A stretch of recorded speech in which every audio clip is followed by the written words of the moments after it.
Hello everyone, I am Sumit. कैसे हो आप सब?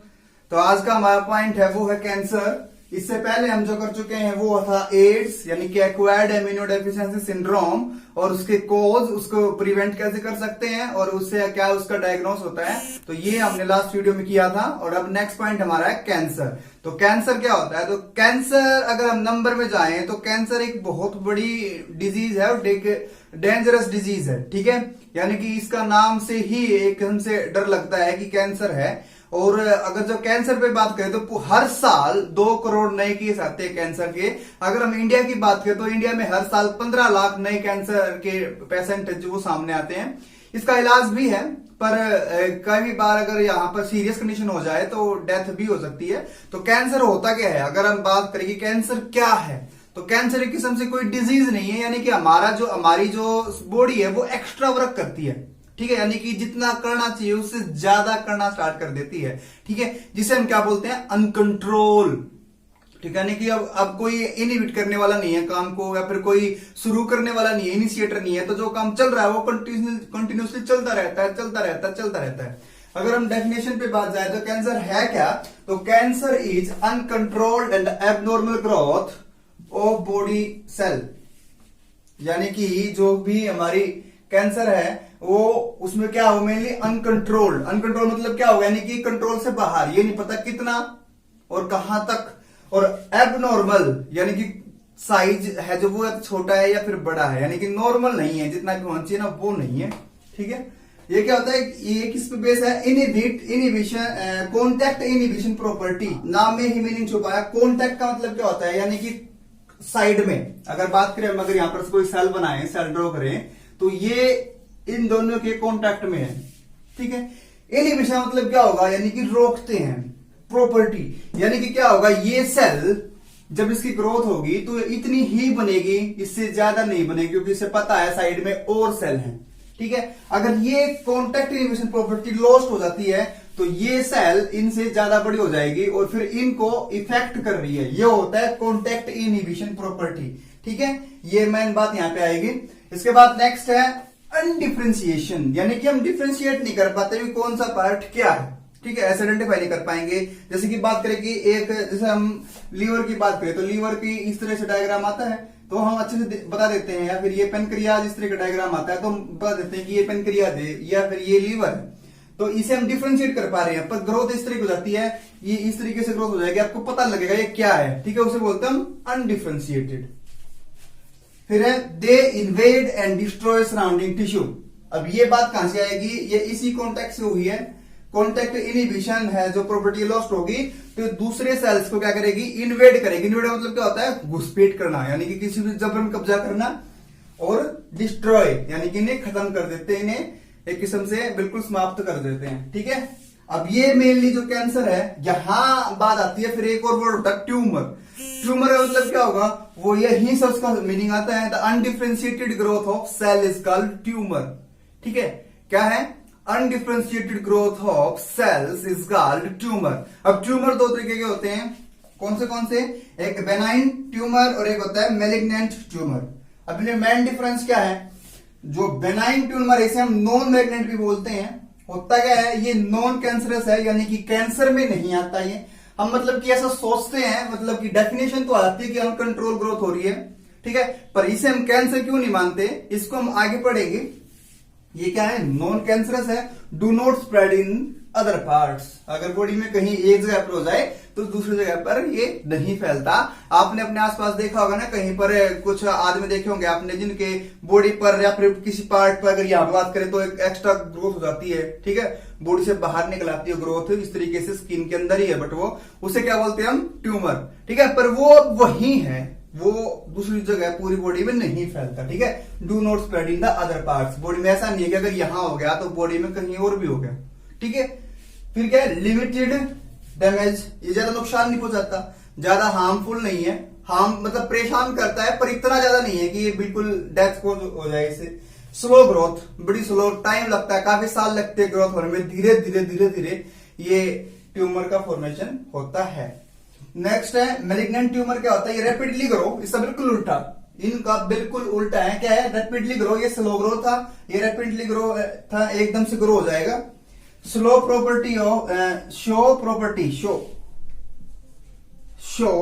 Property of metastasis. अब मेटास्टैटिस क्या होता है, नेक्स्ट पढ़ेंगे हम। इसमें एक प्रॉपर्टी है मेटास्टैटिस, ये उसके बेस पे है।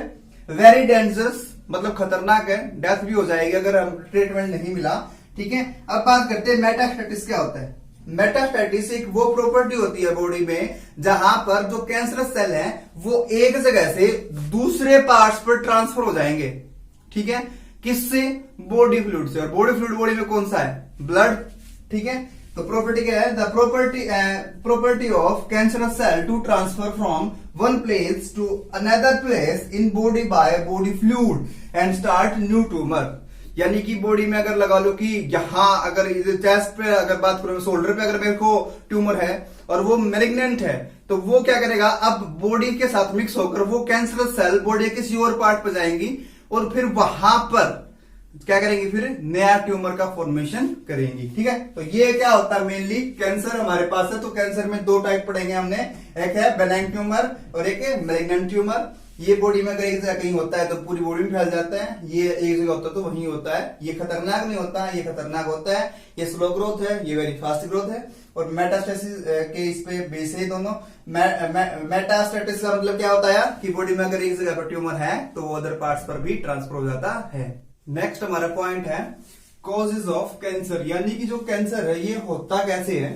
ठीक है, पता है कॉमन डिजीज है, किसी को भी हो सकता है, पर उसके पीछे कुछ रीजन होने चाहिए कि इससे कैंसर हो सकता है। ठीक है, कोई ये नहीं हो सकता कि कोई ये सोच के बैठे मुझे कैंसर नहीं हो सकता, पर अगर ये कुछ कॉज है, कुछ रीजन है जिनकी वजह से कैंसर हो सकता है। ठीक है, तो यहां पर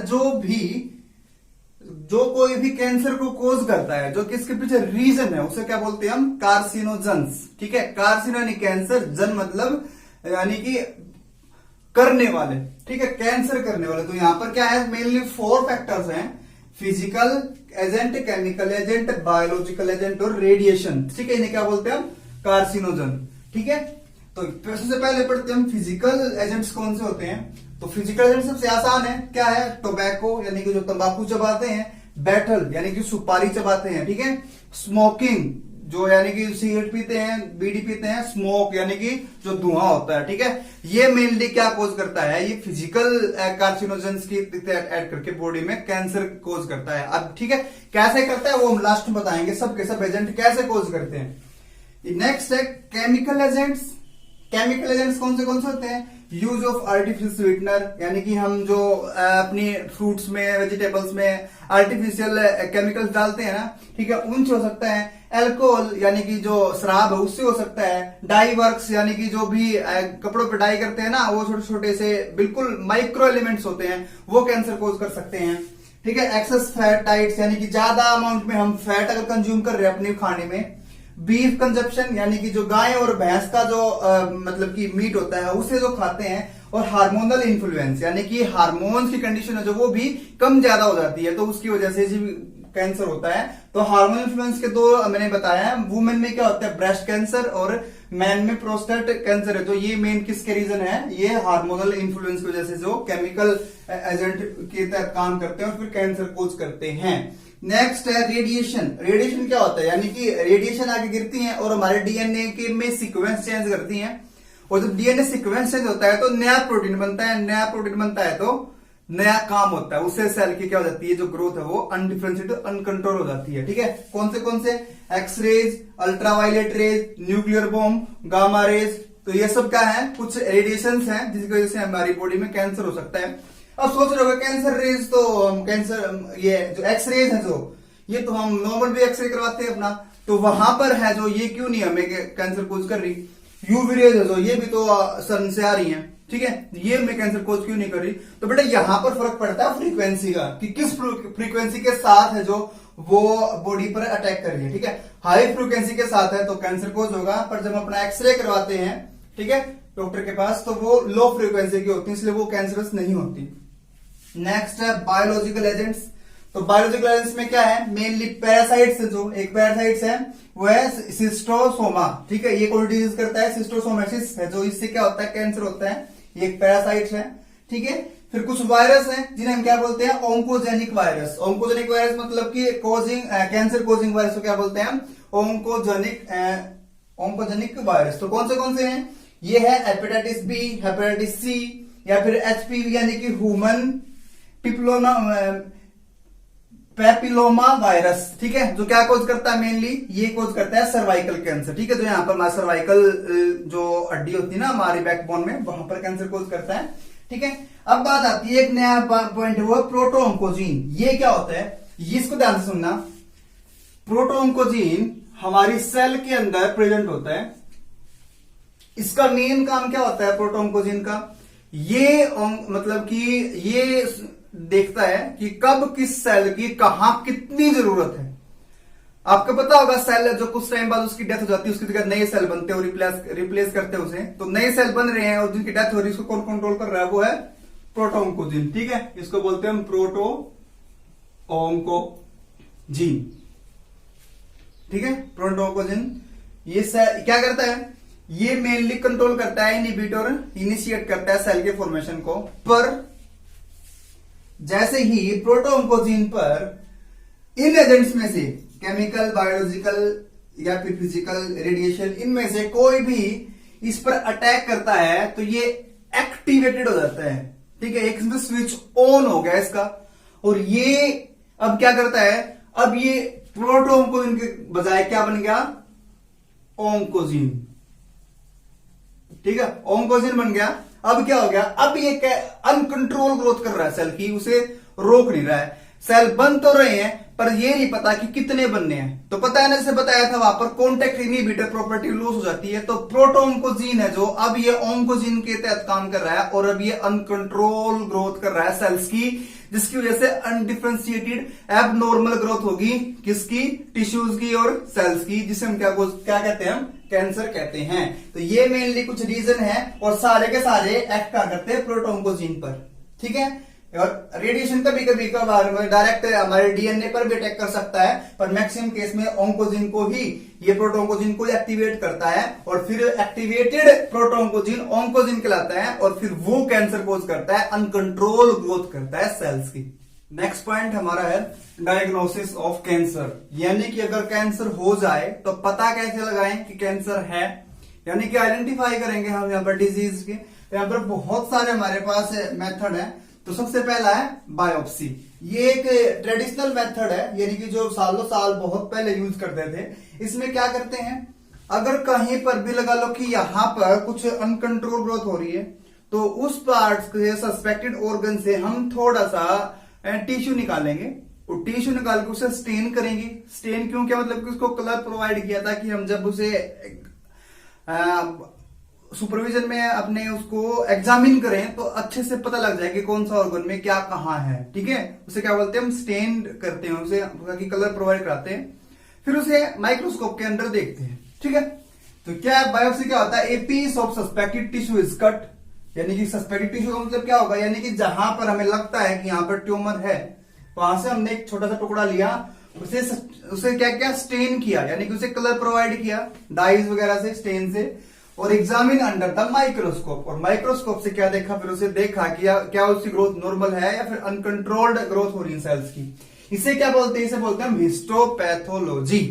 कैसे, हिस्टो मतलब क्या होता है, हिस्टोलॉजी होता है स्टडी ऑफ टिश्यू, और साइटो क्या होता है, साइटोलॉजी स्टडी ऑफ सेल्स, और पैथोलॉजी क्या होता है, study of disease causing organisms. तो दोनों का यहाँ पर काम हो रहा है हिस्टोपैथोलॉजी। हिस्टो मतलब क्या स्टडी किया, टिश्यू, पैथोलॉजी मतलब किस लिए कर रहे हैं, डिजीज डिटेक्शन के लिए। तो दोनों काम हो गए हिस्टोपैथोलॉजी स्टडी। ठीक है, फिर क्या है, बोन मैरो बायोप्सी भी करते हैं। ये तो हो गया कि अगर हमारे पास कोई भी ट्यूमर है तो वहां पर आपको पता है बोन मैरो बायोप्सी किस केस में करते हैं, ल्यूकीमिया। ल्यूकीमिया क्या होता है, ये ब्लड कैंसर बोलते हैं इसको।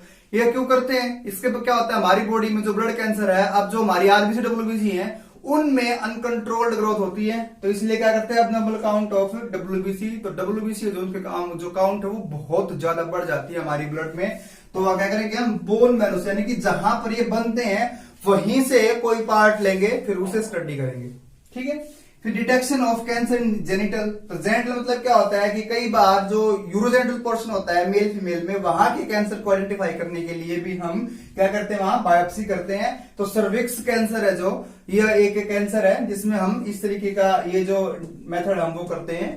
उसके बाद नेक्स्ट है रेडियोग्राफी। रेडियोग्राफी क्या होता है, यहां पर हम एक्सरेज से यूज करके अलग अलग हमारे पास मेथड है जो कि कैंसर को आइडेंटिफाई करने में हेल्प करते हैं। ठीक है, कैसे, तो दो मेन मेथड है, सीटी स्कैन और एमआरआई।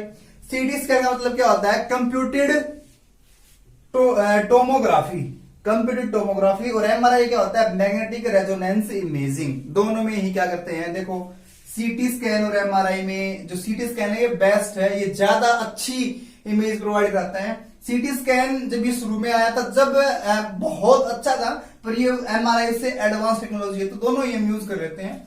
इसमें होता क्या है, इसमें हम एक्सरे यूज करते हैं और एक्सरे यूज करने के बाद जिस भी पोर्शन में हमें लगता है कि वहां पर कैंसर हो सकता है, तो उसकी एक 3D इमेज बन जाएगी कंप्यूटर में, और उस 3D इमेज से हम उसको अच्छे से देख सकते हैं कि क्या उसकी शेप वही है जो एक्चुअली नॉर्मल में होनी चाहिए। अगर उसकी शेप नहीं है तो हम बता सकते हैं कि वहां पर अनडिफरेंशिएटेड अनकंट्रोल ग्रोथ होगी, तो उसकी शेप जो बिगड़ जाएगी। ठीक है, जिससे हम पता लगा सकते हैं कि कैंसर बॉडी में है। ठीक है, ऐसे ही एमआरआई है। एमआरआई आपने देखा होगा, कई बार आपने करवाया भी होगा, आपने मतलब किसी को देखा होगा ऐसे जो एमआरआई करवा रहा है, वहां से लोहे वगैरह की चीजें जो सारी वो निकल लेते हैं। और दूसरी बात है, क्योंकि मैग्नेटिक फील्ड है तो वो आयरन को क्या करेगी, अट्रैक्ट करेगी, तो वो सब निकाल के और एक बड़ी सी मशीन के अंदर डालते हैं। ठीक है, फिर मतलब एमआरआई करवाते हैं, तो उसमें भी 3D इमेज आती है। 3D इमेज से हम ऐसे देख सकते हैं कि क्या कोई भी ऑर्गन है, क्या उसकी शेप नॉर्मल है या फिर नहीं है।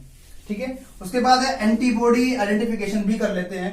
एंटीबॉडी आइडेंटिफिकेशन क्या होगा, यानी कि जब भी बॉडी में कुछ भी मतलब कि फॉरेन पार्टिकल बॉडी में अंदर जाएगा, फिर वो कैंसर कोज करने वाला होगा, तो बॉडी अपने आप इम्यूनिटी जनरेट होगी, तो उसके अगेंस्ट बॉडी क्या करेगी, एंटीबॉडी फॉर्म करेगी। तो अगर हमारी बॉडी में एंटीबॉडी है तो सिंपल सी बात है कि एंटीजन भी है। ठीक है, तो अपने आप एंटीबॉडी नहीं आते हैं। अगर बॉडी में एंटीबॉडी कब बनते हैं, जब उसकी बॉडी में एंटीजन भी है, तो हम सुटेबल एंटीजन बॉडी में डालते हैं, वो एंटीबॉडी उन पे बाइंड करता है, तो हमें पता लग जाता है कि बॉडी में वो पैथोजन है जो कैंसर कोज करने वाला है। तो उससे हम क्या करते हैं, एंटीबॉडी को आइडेंटिफाई कर लेते हैं, जिससे पता लग जाता है कि बॉडी में कोई भी ऐसा कार्सिनोजेनिक एजेंट है जो कि हमें कैंसर कोज कर रहा है। तो ये कुछ मेथड है जिससे हम पता लगा सकते हैं कि कैंसर बॉडी में है या फिर नहीं है। नेक्स्ट हम बात करते हैं, वो है ट्रीटमेंट ऑफ कैंसर। यानी कि अगर कैंसर हो जाए, वो पता लगा लिया कि कैंसर है, तो उसका इलाज क्या है, कैसे हम कैंसर को मतलब कि अपनी उसे खत्म कर सकते हैं ताकि बॉडी को फर्दर और नुकसान ना हो। ठीक है, तो क्या है, सबसे पहला जो ट्रेडिशनल मेथड है वो सर्जरी। सर्जरी क्या होगा, हम उस टिश्यू को ही निकाल देंगे बिल्कुल ऑपरेशन करके, कि जो जहां पर कैंसर है। ठीक है, ये मतलब है तो एक अच्छा मेथड, पर ये एथिकल इश्यू क्रिएट करता है। आपने जब भी थिएटर में मूवी देखने जाते हो तो वहां पर सबसे पहले ऐड आती है ना, तो उसमें एक लेडी दिखती है जिसका यहाँ से जो जबड़ा निकाला होता है, तो वो काफी अगली सी दिखती है। ठीक है, यानी कि ये इलाज तो हो जाता है, पर फर्दर उसके बाद बहुत सारे इश्यू हो जाते हैं जिससे कोई भी आदमी नॉर्मल लाइफ नहीं सस्टेन कर पाता।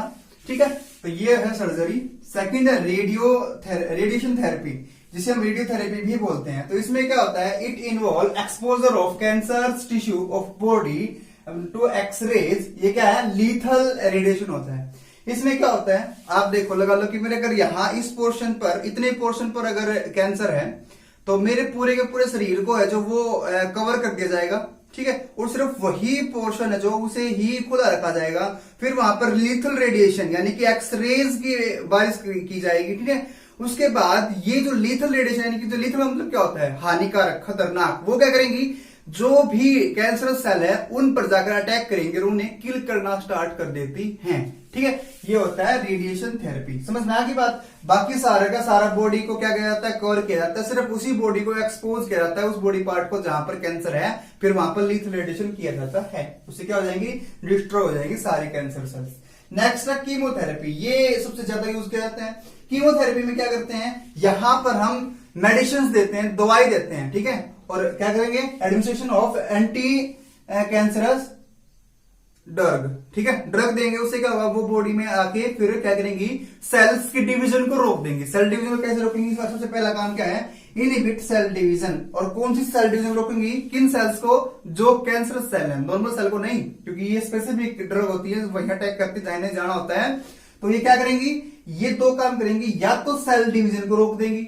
सेल डिवीजन को कैसे रोकेंगी, ये सेल डीएनए सिंथेसाइज होता है जो, यानी कि डीएनए से आरएनए, आरएनए से प्रोटीन बनता है, उसे रोक देती है। किस स्टेज पर, पहली स्टेज पर, रेप्लिकेशन पर, ठीक है। और डीएनए, जब डीएनए रेप्लिकेट नहीं होगा तो सेल भी रेप्लिकेट नहीं होगा, ठीक है। और जब सेल रेप्लिकेट नहीं होगा तो नए सेल नहीं बनेंगे, तो जो पुराने हैं उनकी जब एज कंप्लीट हो जाएगी वो मर जाएंगे, जो नए बनेंगे नहीं, ठीक है। फिर क्या है, टॉक्सिक टू कैंसरस सेल्स, या फिर ये कैंसर सेल को डाई कर देती है, उनके लिए एज ए टॉक्सिक यूज होते हैं, ठीक है। अब इस पे क्या होता है, साइड इफेक्ट होता है। साइड इफेक्ट क्या, दे हैव साइड इफेक्ट्स है, हेयर लॉस एंड एनीमिया। तो एनीमिया या फिर और हेयर लॉस, यानी पूरी बॉडी पर है जो, वो पूरी बॉडी पर एक भी जगह पर बॉडी में कहीं पर भी एयर नहीं होते। आपने देखा होगा ना, मूवी में बोलते हैं कि भाई वो गंजा है, उस पर आईब्रो भी नहीं है, बॉडी पर कहीं पर भी उसके पलखे भी नहीं है, कहीं पर भी बॉडी पर एयर नहीं है। तो याद रखना, कभी भी कैंसर में हमारे बाल नहीं उड़ते, कैंसर का इलाज कराते हैं तब हमारे बाल उड़ते हैं, ठीक है। क्यों लगा ना, कीमोथेरेपी में। नेक्स्ट है इम्यूनोथेरेपी। इम्यूनोथेरेपी क्या होता है, इम्यूनोथेरेपी सिंपल सी बात है कि हमारी बॉडी में जो इम्यूनिटी है उससे जनरेट किया जाता है अगेंस्ट कैंसर सेल्स, ठीक है। ये काफी मतलब न्यू मेथड है जो कि आजकल यूज होता है। इम्यूनोथेरेपी में हमारी बॉडी जो इम्यून सिस्टम है उसे एक इसमें रिस्पॉन्स के लिए एक्टिवेट किया जाता है कि बॉडी में कुछ पैथोजेंस हैं, उनके अगेंस्ट हमारी बॉडी इम्यून सिस्टम को जनरेट करे। इसका सबसे मेन बात क्या है, वो है मोनोक्लोनल एंटीबॉडी फॉर्मेशन करते हैं। मोनोक्लोनल एंटीबॉडी क्या होती है, यानी कि जब टी सेल, बी सेल सिर्फ एक ही सेल से जनरेट किए जाए उसे क्या बोलते हैं, मोनोक्लोनल एंटीबॉडी, ठीक है। मोनो मतलब सिंगल, ठीक है। तो याद रखना, ये 4 मेथड है जिससे हम किसी भी कैंसर पेशेंट का हम इलाज कर सकते हैं। वैसे ऐसा कोई नहीं है कि एक एक करके, तो मेनली क्या करता है कि इन तीनों को, ये आजकल जो ये 3 है, इन तीनों को एक साथ किसी पेशेंट पे ट्राई करते हैं, फिर इलाज करते हैं। ऐसा नहीं किसी पर ये लगा जाए, किसी पर ये, किसी पर ये नहीं। मेनली तीनों ही मतलब कि मेथड है जो उन्हें एक साथ हम फॉलो करते हैं, जिससे पेशेंट का इलाज हो सकता है। तो आज के लिए हमारा पोर्शन इतना ही है। ये कैंसर क्या है, कैंसर के कोजेस क्या है, डायग्नोज कैसे करते हैं और इसका क्या इलाज है, ये हमने आज किया है। अगर किसी को कोई परेशानी है तो आप कमेंट सेक्शन में कमेंट करके बता सकते हो। धन्यवाद।